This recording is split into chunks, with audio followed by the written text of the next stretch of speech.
कृषि बिल के खिलाफ सरकार से लगातार मांग कर रहे किसानों का आंदोलन 14वें दिन से जारी है और इसी बीच खबर ये कि सरकार ने किसानों को लिखित प्रस्ताव दे दिया है और न्यूज नेशन के पास में वो प्रस्ताव की जानकारी विस्तार से है।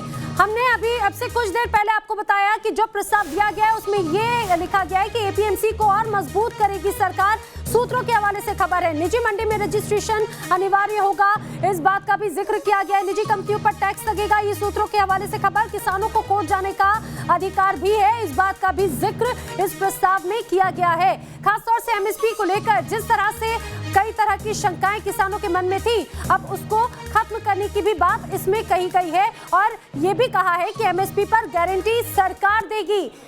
एपीएमसी पहले की तरह ही काम करती रहेंगी, उसमें कोई बदलाव नहीं होगा। एपीएमसी को और मजबूत करने की बात इसमें कही गई है, जो प्रस्ताव किसानों को सरकार की तरफ से दिया गया। निजी मंडी में रजिस्ट्रेशन अनिवार्य हो सकता है, किसानों को कोर्ट जाने का भी पूरा अधिकार होगा। अगर उन्हें ऐसा लगता है कि अगर उनके साथ में गलत हो रहा है तो वो कोर्ट का भी रुख कर सकते हैं। रविकांत लगातार हमारे साथ में बने हुए हैं। रविकांत, क्या ये इसको पूरे विस्तार से हम समझना चाहेंगे, यही वो बिंदु है और जो आप बता भी रहे थे अब से कुछ देर पहले, किसानों को ये प्रस्ताव सरकार की ओर से दिया गया।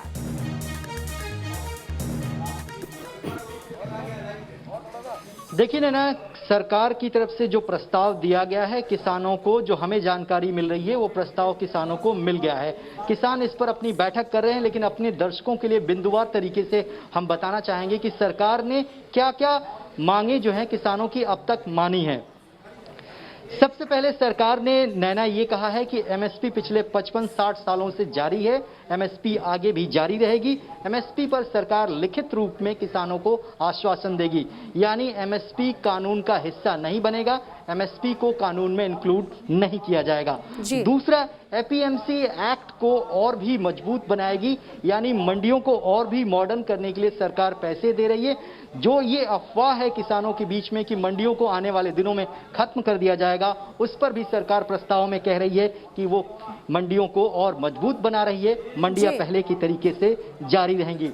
तीसरी बात प्रस्ताव में नैना ये कही गई है कि कॉन्ट्रैक्ट फार्मिंग के दौरान अगर कोई भी किसान या व्यापारी के बीच में समझौता होता है और उसमें कोई विवाद हो जाता है तो एसडीएम कोर्ट के अलावा बड़ी अदालतों में जाने की अनुमति किसानों को होगी और एसडीएम कोर्ट के ऊपर यह दबाव होगा कि 1 महीने के अंदर ही इस विवाद को निस्तारण किया जाए और जो भी फैसला होगा वो सिर्फ फसल की कीमत को लेकर होगा, जमीन किसी भी कीमत पर किसान की है। बिल्कुल रविकांत, बहुत बड़ी खबर। और सबसे पहले न्यूज नेशन पर हमने अपने दर्शकों को बताया कि किसानों को सरकार की तरफ से लिखित प्रस्ताव दिया गया है और इस लिखित प्रस्ताव में किन बातों का जिक्र किया गया है वो मेरे सहयोगी रविकांत भी बता रहे थे सबसे पहले न्यूज नेशन पर। लेकिन आपको बता दें, इस लिखित प्रस्ताव पर किसानों का क्या रुख होगा, उसको लेकर अब एक अहम बैठक किसानों की लगातार जारी है। सिंघू बॉर्डर पर बड़ी खबर पे लगातार हम बने हुए हैं, किसानों का क्या रुख है वो भी आपको बताएंगे। रुक रहे ब्रेक के लिए।